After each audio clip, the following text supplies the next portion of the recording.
Hello guys, welcome back to Let's Go Far Together. Today we're going to discuss the lessons that we can take from the 7v7 game into the 11v11 game. This video is specifically for my players who are older and during the off season, especially like right now in the winter, they play indoor and because of the space they play a 7v7. I coach a U12, well it's U13, but the 2012 boys that I coach are playing 7v7. Now you have to be we're trying to be very intentional even from the positions that we play and the formation we play at the 7v7 game to be guided to the 11v11, the objectives that we have at the 11v11 game. So we have a goalie, and our goalie, their expectations are to when we are attacking and the defensive line is at the half field or about right here, that the goalie comes out quite a bit. So when there's long balls in behind, the goalie can intercept those, either redistribute to a supporting player or just clear it out and then run back to his goal. So those are the roles and expectations of the goalie, as well as during build out, putting the ball on the ground and passing to his center backs, who during the build out would be like so. Now, another objective, the main objectives of this is to establish partnerships. So I want these guys to get used to being partners and working together with this guy right here. Now, during the spring we work, and during the summer we work with a 4-3-3 goalie. So it's 1-4-3-3 formation with a single pivot. So that'll be just a single six, not a double pivot, just a single six.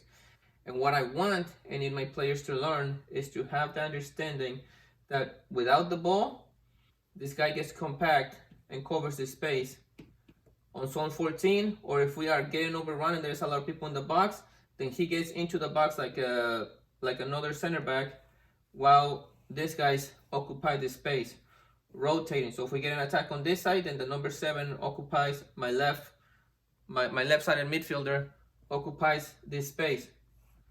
When we get an attack from this side, my right-sided midfielder occupies this space, always covering zone 14. So my center backs, I want them to get used to pressing, cover balance. So press, cover balance with the number 6. The number 6 ideally being the one that's always coming in between them two. Or if this guy is the one chasing and this one's covering and this one's balancing, then he stays there on zone 14 and this player can stay wide or follow a runner. That is what we need to understand of the game. Now, my number 6, as already discussed, needs to, during the build out, support. So come in here and support so that we can try to make passes to him if he's available, and he can make those passes to the wing, and then everybody from here up goes up to attack, and these guys will just come to occupy the midfield and try to distribute the ball and offer drops for the offensive players on the sides so they can drop to them, and then we can swing the play across. I don't expect you guys to take a ball here and swing it all the way over here, but what I do expect is that when we are attacking, and if we're attacking right here and we come into 2 defenders and we don't have nowhere to go, I want the number 6 available there. And I want the number 5 to be able to offer the drop. That way we can drop this ball here, and then from here he can pass it to the 4, and then from here we can go to the 7, which at that point should be occupying a wide area. So the moment we start swinging the ball, this is what I call it, a swing. The moment we start swinging the ball, the opposite side midfielder is to come to a wide area, because if we come here, then we're useless. If we have 2 defenders together, 2 attackers together, they defend in themselves. One single defender can defend 2 people if we're not spreading wide. So we need to make the defender either go out and press, so then this space is available for the 6 to attack, or come and press here, and we have the space available for the number 7 to attack. So again, my number 6 needs to learn to support defensively, as shown previously, and dropping in between the center backs to cover them, or when the midfielder is the one following the runner and the center back is offering support, for them to come and cover the zone 14. Now my left and right midfielder, there's a lot of functions within these guys, because these guys during the build out, as shown before, they act as fullbacks. During the attack, they act as wingers. So we need to be able to have the stamina to run up and down, and we have the players to be able to switch those guys out and switch those guys within positions too. So this guy might go here and that guy might go here, just so they can understand different positions and they can put that effort in. The more that we challenge players, and the more that, the reason why I do that to you guys as a coach, where I make say my left winger come and play defense, and my left center back go and play wing, is so this guy appreciates the work that this guy does in defense, and so this guy can learn how to defend properly too. So when we do not have the ball, he can go and press the ball right away. We shouldn't have to defend until we are on our final third, on our defensive third. What we need to do is to be able to press and defend the moment we lose the ball. So what I want from us, again, this is my U12 team. You as a coach, if you're watching this, you may want something else from your team. But what I want from us is that, again, during the build out, these guys act as fullbacks. Now, when we are attacking, they act as wingers and also as cam players. So attacking midfielders, because we shouldn't be afraid to do this. Once we start building out, once we get to the center of the area, we shouldn't be afraid to have the number 9 go to a wing and have the other guy come here, or have this guy stay here and this guy will come in there like that. The number 9 will drop in next to the 6, and these guys will act as 2 attacking midfielders. So then that way, let me just throw it to you here, even if the opponent team comes back and has everybody trying to defend except for their attacker, or let's say even if they play in 3 guys at the back and 2 in the middle, okay, and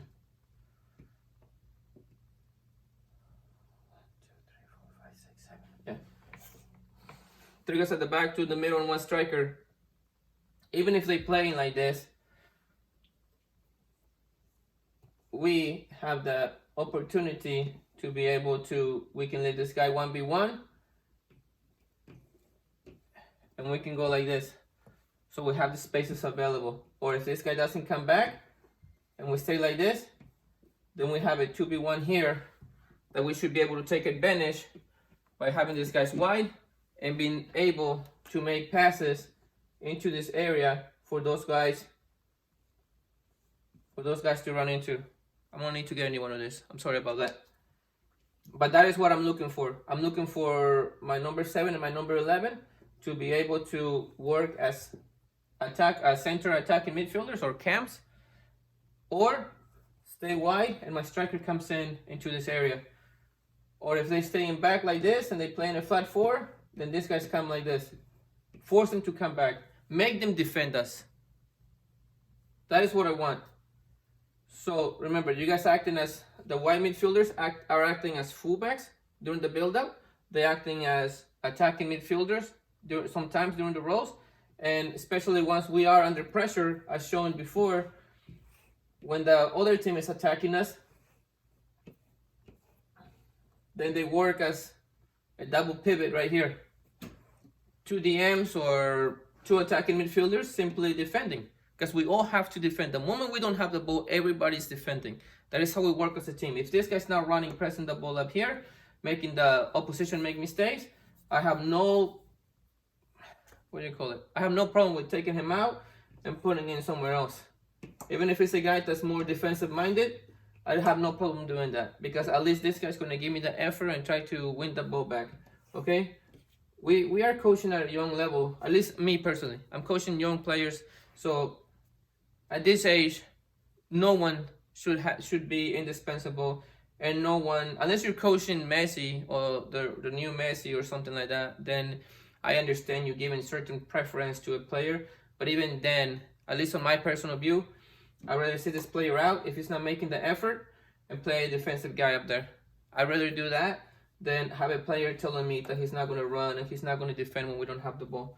Now my striker, what I want from my striker, like I said, like I'm saying now, is when they are building out, I want him to be applying pressure. The moment they play the ball, I want him to go and make pressure, because during their goal kicks, we should best set up like this. We should set up with two defenders marking the one striker, one of them really tight. So if this guy's staying here, then this guy goes and stays tight, and this one stays further back covering. So if the ball goes in behind, then he can just drop it to the goalie and we can rebuild. We can regroup. But from here, we need to know our pressing triggers. So if the ball goes here and we want to swing him this way, then we need to make the curve run to mark him like this. So this passing lane is not available, as this guy moves in close to the 11. But remember, not too close that you're just going, because if you get really tight, all they're going to do is put the ball in behind you, and he's going to get it in behind. So you want to stay about there, so that way as the ball is coming to him, that's when you go and win it. And if you can win it here, then all of a sudden we're going 3v2. And most of the time, this guy will not even have the presence of mind to actually move into a defensive position. He will still be thinking of the attack, and he will not be right here. So it's almost a 3v1. But even if he does the right thing, we have a 3v2 there. And what I want from you guys is to be able to combine with your striker, to be able to have movement. So if the defenders are here, you should be able to drop back. So then this pass can come, and then we can pass this way and shoot. Take advantage of the numerical advantage.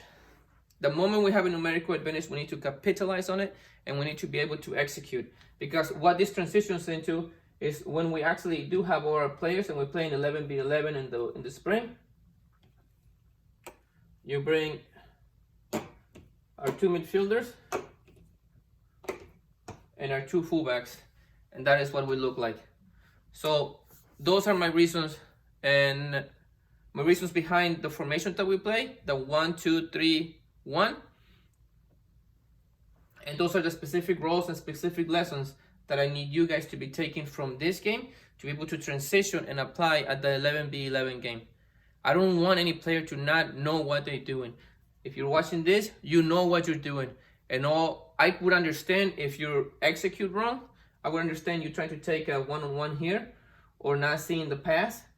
I can understand mistakes. What I cannot understand is you not knowing what you're supposed to be doing when we are making all this effort for you to understand what it is that you're supposed to be doing and what is building up to. Because it's not about what we're doing now, it's what we're doing it for and what it's going to give us in the future. Okay? A smarter player is a better player. Thank you guys for watching. I really appreciate your likes, and I really, really, really appreciate the subscriptions. And I want to thank you guys from the bottom of my heart for all the effort, for all the love you've been giving me, and for all the people that is making this community grow. Thank you so much for your likes and your appreciation.